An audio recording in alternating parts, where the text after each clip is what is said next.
the Liberty Podcast with Clint Armitage. We are proclaiming liberty one show at a time, and the next one starts right now.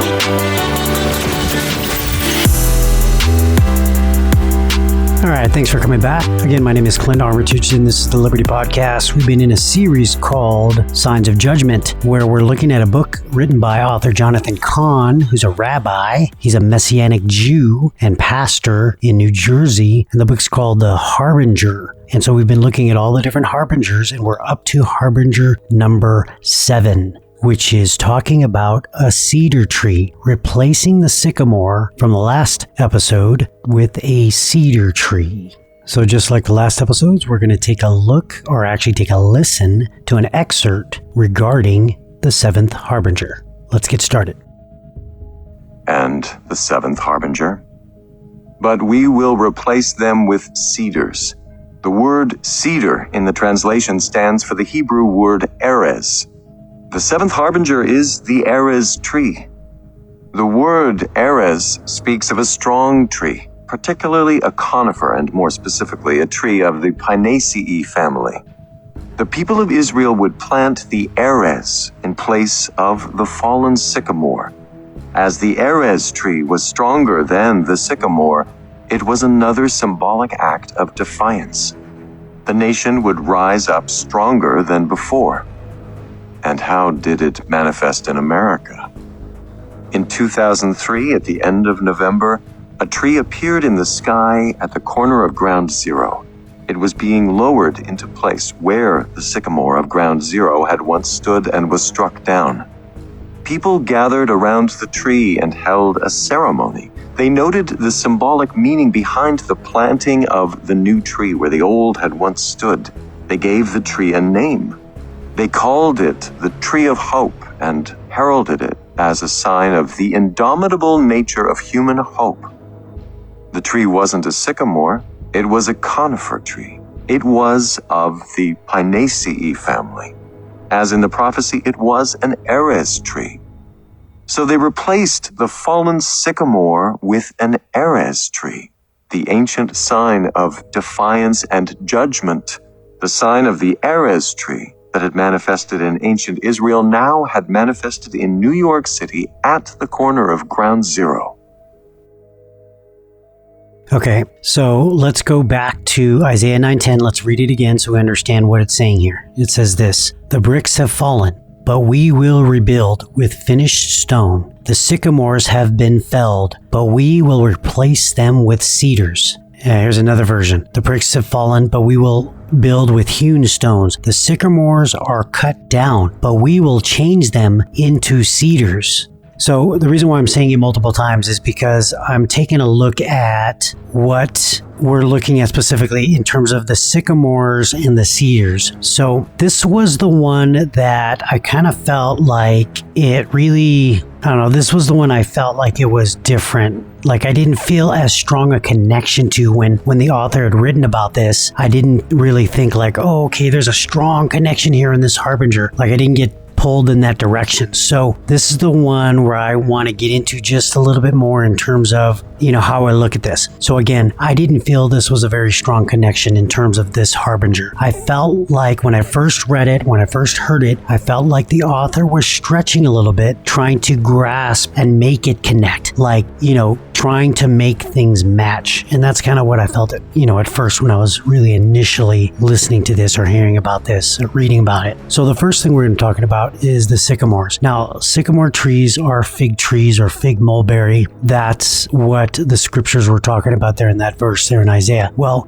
in regards to the cedars, in the Hebrew, cedar is translated erez, and that's what the author says, erez. Now, the author connects a whole family of trees, the Pinaceae family, which you heard in the excerpt there. And that family of trees includes sycamores, cedars, spruces, firs, all those evergreens. It's like the evergreen type of tree, like similar to the Christmas tree. And when you look at the word erez, it really means, from my research, it really points to the cedars of Lebanon. Okay. And so that's where you get cedars from, the cedars of Lebanon. It was specifically kind of mentioning that, when you look at an opposing view, and this one I got from the truthunderfire.com, he was reviewing, the guy's name is James Fire, and he was reviewing the book, The Harbinger Fact or Fiction by David James, and it's an opposing view. And so David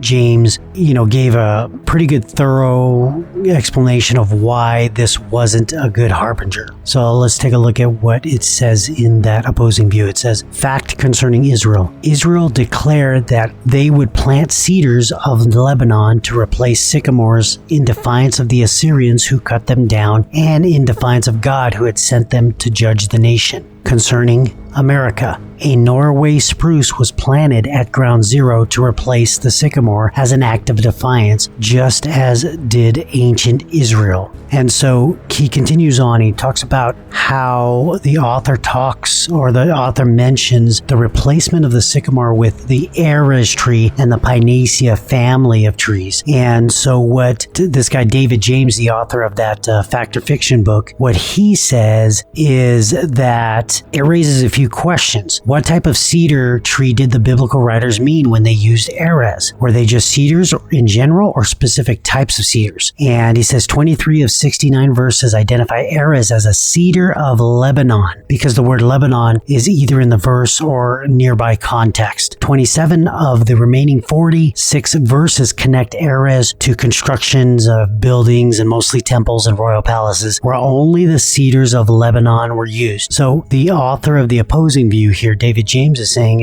hey, they're talking about cedars of Lebanon. They're not talking about the Pinacea family of trees and how it fits in there. So I was doing a little more research on that family, and yes, the Pinacea family includes the sycamore, which is the mulberry fig. It also includes the cedar, the spruce, and those trees there. And so he is correct if you're looking at a specific kind of tree, the Erez tree. And this is why I had a little bit of a problem with Jonathan Cahn's explanation and his connection from the Erez tree to the sycamore and the cedar being a stretch, a little bit of a stretch. Now, after thinking about this and kind of looking at this, I am not so dogmatic in it like this guy David James, who's the opposing view here, because this is the way I think about it. I think about it like this. The cedar tree is a stronger tree. That's kind of what the whole thing was about, does it have to be specific in terms of the relation to from ancient Israel to,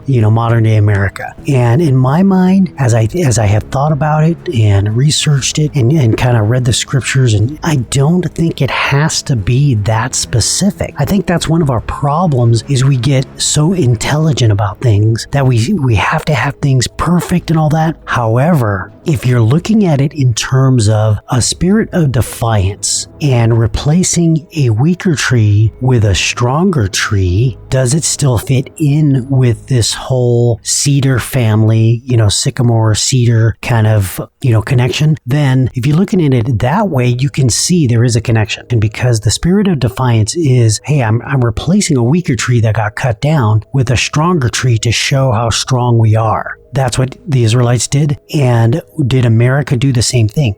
Well, they replaced that sycamore that we had talked about in the last episode that was destroyed on 9/11, that saved the St. Paul's Chapel. Was it replaced with a cedar? Well, it was replaced with a family of the cedar tree. It was like a Norway spruce, but it's not the cedar of Lebanon. But is a cedar tree stronger than a sycamore? And the answer is yes. So it fits with the whole, Isaiah 9:10 verse, I believe, in the symbolism and the connection and the nexus. So that's my take on it, and that's Harbinger number 7. Okay, well, that's it for this episode, and we will see you next time. And until then, stay safe, stay motivated, and keep seeking liberty.